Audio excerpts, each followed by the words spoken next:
If you know your history, then you will know where you are coming from, and in whatever you do, seek wisdom. Knowledge is power. Inugo maka the book Hip Hop and Igbo Culture, authored by Martin Ifeanyichukwu Ekezie Ezanumba the First, Metal of Ebona the 103.5 FM. There is a great insight in hip hop and Igbo culture. You can get this book or pick it up at a bookshop in St. Teresa's Catholic Church. To www.amazon.com, search for Hip Hop and Igbo Culture by Martin Ifeanyichukwu Ekezie. For further information on how to get this book, please call 08039167049 or you WhatsApp 08065796599.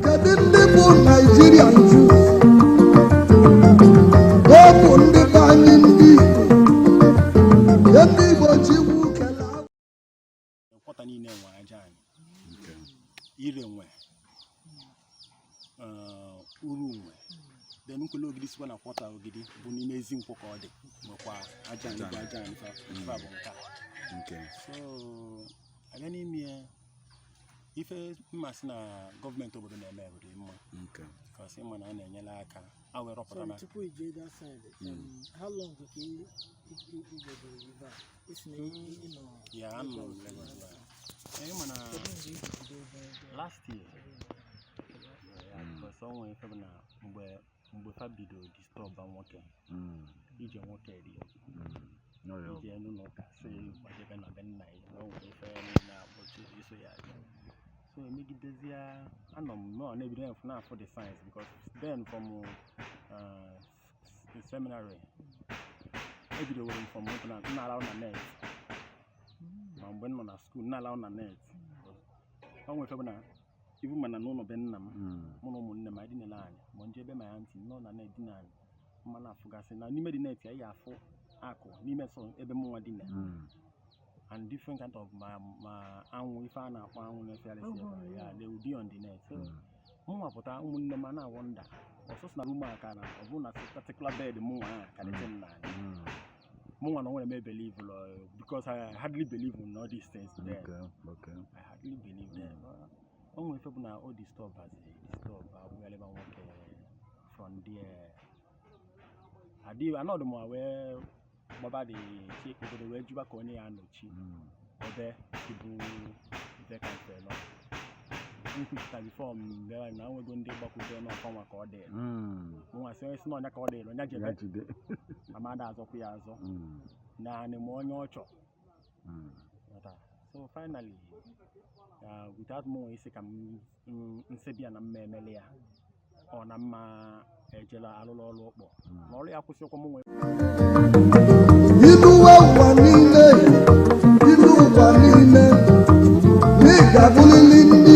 If you know your history, then you will know where you are coming from, and in whatever you do, seek wisdom. Knowledge is power. Inugo maka the book Hip Hop and Igbo Culture, authored by Martin Ifeanyichukwu Ekezie Ezanumba the First, Metal of Ebona the 103.5 FM. There is a great insight in hip hop and Igbo culture. You can get this book or pick it up at a bookshop in St. Teresa's Catholic Church. You go to www.amazon.com, search for Hip Hop and Igbo Culture by Martin Ifeanyichukwu Ekezie. For further information on how to get this book, please call 08039167049 or you WhatsApp 08065796599.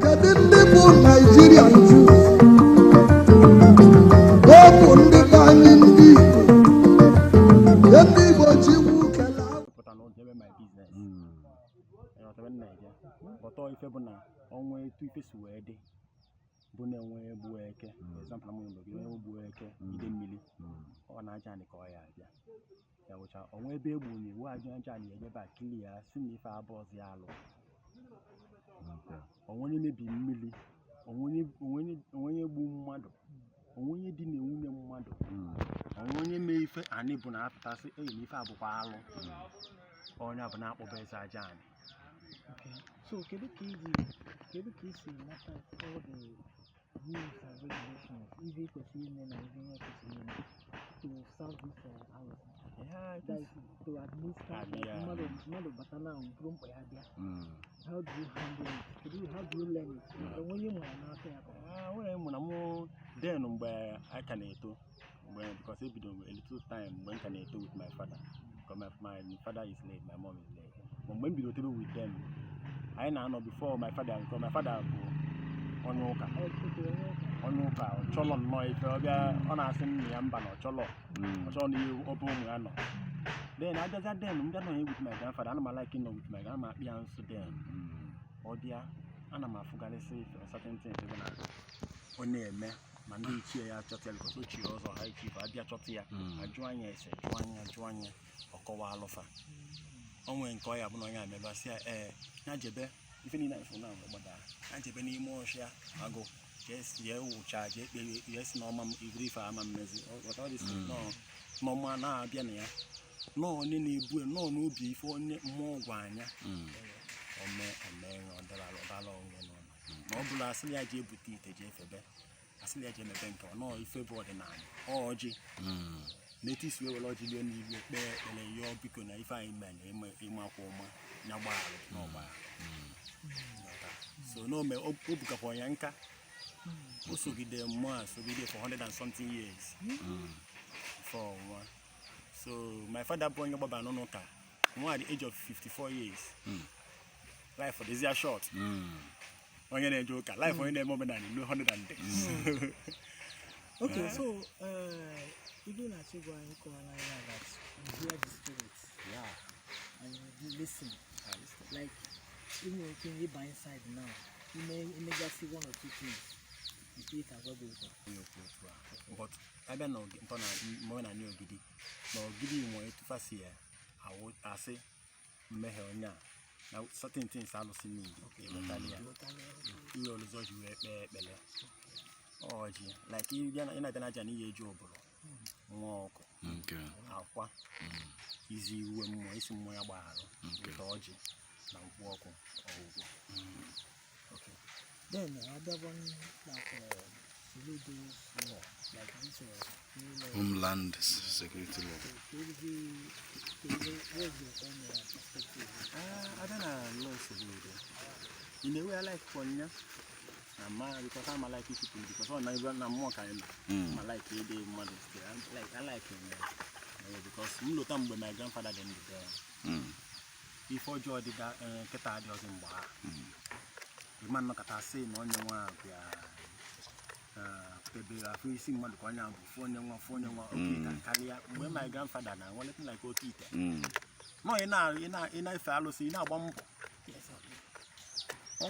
In a bombo, in a local, one person one may you just appease your ghost, and actually a quazo. They fallacy money, you fallacy, you hope where your life service. If you need a key, will allow 50 this story building. But if you ever have to continue the culture and to save your own life, because I'll say, boy, any sign, you sign it alone. But she can out to Cholon, and we can each get out of going up normally to Alice, because I never time with a long time. I think someone on didn't and I'll say, oh, mother, on your now, Bali also. No, don't join us. It was a few lawyer, I can go on the on you see another. What so, you just know how to see Mason, I'll see Bullion, I'll see Raposina, if some things we need on our preventable. That is the work of normal days. Obuna like now, I'll see daily now go ahead, not be an ever. On your problem of Balobia, on your name of Babubia, or your the number on your 1 year so natural could Abia, one man car, and I miss one car, you miss one car on your another. Because it helps to keep the community in peace. Okay. To avoid Neonia. So, only I can do like in just more like one of the things to do, because our past government, MLO like that, because so in Yelaka, my grandfather say, Europotata from Okay. Amalon Kebata, Amalon Keboka. Four man sanitize the system. Don't know what's your menani. Or menani, I dig no you check over. So, no, in Yelaka, it puts up on your jaw.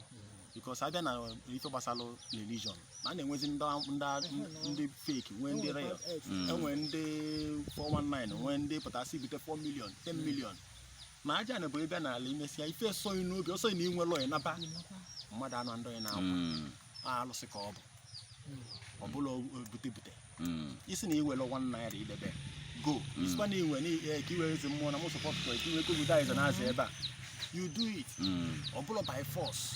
Okay, thank you so much. Then today we are going next is delivery which is about now, as in according to the report I will say, as no part of Mena Mana Ndojo Dibio Naguajo, they are compromises here.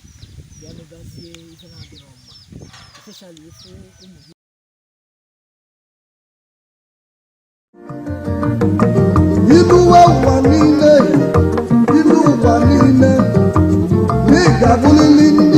If you know your history, then you will know where you are coming from, and in whatever you do, seek wisdom. Knowledge is power. Inugo Maka the book, Hip Hop and Igbo Culture, authored by Martin Ifeanyichukwu Ekezie Ezanumba the First, Metal of Ebona the 103.5 FM. There is a great insight in hip hop and Igbo culture. You can get this book or pick it up at a bookshop in St. Teresa's Catholic Church, Omonia, or go to www.amazon.com. Search for Hip Hop and Igbo Culture by Martin Ifeanyichukwu Ekezie. For further information on how to get this book, please call 08039167049 or you WhatsApp 08065796599.